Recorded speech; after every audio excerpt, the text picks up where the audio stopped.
பாகிஸ்தானின் 11க்கும் மேற்பட்ட இராணுவ மையங்கள், விமானத்தளங்கள் உள்ளிட்ட இடங்களில் இந்தியா தாக்குதல் நடத்தியுள்ளது. பாகிஸ்தான் திடீரென பயந்து மிரண்டு போனதற்கு காரணம் அதுதான் என்பதில் எந்த சந்தேகமும் இல்லை. அந்த தாக்குதல் எத்தகைய விளைவுகளை ஏற்படுத்தியுள்ளது என்பதை சற்று விரைவாக பார்த்துவிடலாம். இது ஷாபாஸ் என்று அழைக்கப்படும் பாகிஸ்தானின் ஒரு விமானத்தளமாகும். இந்த இடத்தில் அவர்கள் தங்கள் விமானப்படை அதிகாரிகளை நிறுத்தி வைத்து பல விளம்பர படங்கள் எடுத்திருந்தார்கள். இப்போது அந்த விமானத்தளத்தின் நிலை என்ன? இந்தியா தாக்குதல் நடத்திய பிறகு அந்த தளம் எப்படி மாறி உள்ளது என்பதை பாருங்கள். இதிலிருந்து பெரிய அளவிலான தாக்குதல் அங்கு நடந்துள்ளது என்பது தெள்ள தெளிவாக தெரிகிறது. பாகிஸ்தானின் மிக முக்கியமான விமானத்தளங்களில் ஒன்றான நூர்கான் விமானத்தளத்தையும் இந்தியா தாக்கியுள்ளது. நாம் புரிந்து கொண்டவரை பிரம்மோஸ் ஏவுகணைகளை பயன்படுத்தி இந்த தாக்குதல் நடத்தப்பட்டுள்ளதாக தெரிகிறது. பாகிஸ்தான் உண்மையில் பயந்து நடுங்கி போய்விட்டது என்றுதான் சொல்ல வேண்டும்.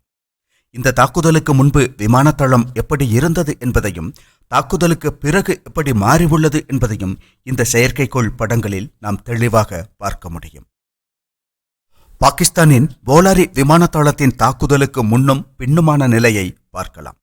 இதுவும் பாகிஸ்தானின் முக்கியமான மற்றொரு விமானத்தளமாகும்.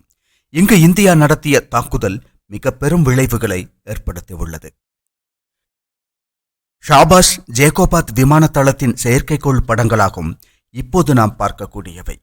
எவ்வளவு பெரிய தாக்குதல் இங்கு நடந்துள்ளது என்பது தெளிவாகிறது. பெரிய அளவில் பாகிஸ்தானுக்கு சேதம் ஏற்பட்டுள்ளது. கட்டிடங்களின் பெரும்பகுதி முற்றிலும் அழிந்துவிட்டுள்ளது. இது கிரானா ஹில்ஸ் என்று அழைக்கப்படும் பாகிஸ்தானின் மற்றொரு இடமாகும். இங்கு ஒரு பெரிய இராணுவ தளமும் மற்ற வசதிகள் மற்றும் ஆயுத கிடங்குகளும் உள்ளன. அங்கு நடந்த தாக்குதலின் படங்களாகும் இவை. இவை அனைத்தும் சரிபார்க்கப்பட்ட ஆதாரங்களில் இருந்து வந்தவையாகும். அடுத்து ரஹீம் யார்கான் விமானத்தளத்தில் மிக கடுமையான தாக்குதல் நடந்துள்ளது. இங்கும் பாகிஸ்தானுக்கு பெரும் சேதம் ஏற்பட்டுள்ளது. இந்த விமானத்தளத்திற்கு செல்லும் முக்கிய சாலைகளில் பெரும் தாக்குதல்கள் நடந்து பெரிய குழிகள் உருவாகியுள்ளன. இவையெல்லாம் உறுதிப்படுத்தப்பட்ட செய்திகளாகும். இந்தியா பாகிஸ்தானின் விமானத்தளங்களை தாக்குவதற்கு பிரம்மோஸ் ஏவுகணைகளை பயன்படுத்தி உள்ளது என்ற செய்திகள் வெளியாகியுள்ளன. அது எந்த அளவு உண்மை என்பது தெரியவில்லை. ஆனால் அது நடந்திருக்கும் வாய்ப்பு நிச்சயம் உள்ளது. பாகிஸ்தான் பயந்து போனதற்கு காரணம் அவர்களின் அணு ஆயுதங்கள் சேமிக்கப்படும் இடங்களுக்கு அருகே கூட இந்தியா தாக்குதல் நடத்தியுள்ளது என்பதாகும். அதனால் பாகிஸ்தான் ஆபத்தை உணர்ந்து அமெரிக்காவை தொடர்பு கொண்டு ட்ரம்பிடம் உதவி கோரியிருக்கலாம் என்ற தகவல் உள்ளது. இந்தியாவின் நிலைப்பாடு முன்பே தெளிவாக இருந்தது. இந்தியா எந்த வகையிலும் முதலில் தாக்க மாட்டோம், ஆனால் தாக்கப்பட்டால் கடுமையாக பதிலடி கொடுப்போம் என்று தெளிவாக கூறியிருந்தது. அந்த பதிலடியைத்தான் இப்போது இந்தியா கொடுத்து வருகிறது.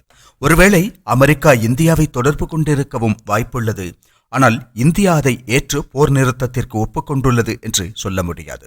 ட்ரம்ப் தலையிட்டார் என்று கூறினாலும் இந்தியா எந்த வகையிலும் போரை விரும்பவில்லை. பாகிஸ்தானைச் சேர்ந்த யாரேனும் அழைத்து பேசினால் சண்டை நிறுத்தம் பற்றி பேசலாம் என்று இந்தியா கூறியிருக்கலாம். பாகிஸ்தானின் பக்கம் இருந்து அழைத்திருந்ததாக அதிகாரப்பூர்வமாக உறுதிப்படுத்தப்பட்டுள்ளது.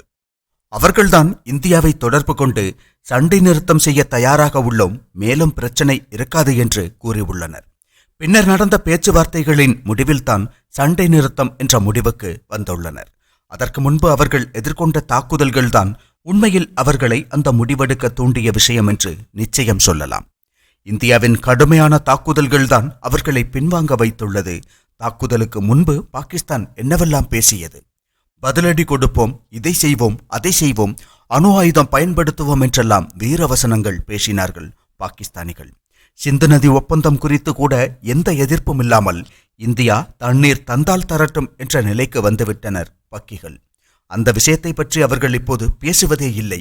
ஆனால் சண்டை நிறுத்தத்திற்கு வந்துவிட்டனர். என்னவானாலும் இந்தியா சண்டை நிறுத்தத்திற்காக முன்வரவில்லை என்பது தெளிவாகிவிட்டது. ஜெய்ஹிந்த்.